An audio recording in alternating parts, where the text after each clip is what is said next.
Незабавните плащания ще продължават да растат и ще продължават да се развиват като надграждане или ще ги виждаме в различни сектори на нашата икономика. Както започнахме с плащания по мобилен номер, сега ще можем да паркираме на публични и частни паркинги.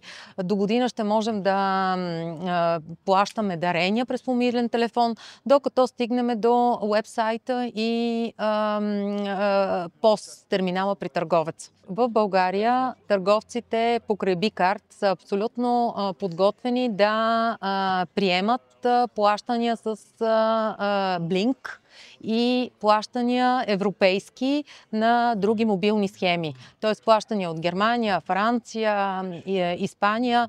Нашата инфраструктура в България абсолютно съвместима и още повече, че ние, разработвайки като общност, банкова общност тези продукти, ние сме се съобразили с европейските стандарти. Или това е европейската технология за разплащания CPACE, която е на POS терминалите, и в същото време стандарта SEPA Inst.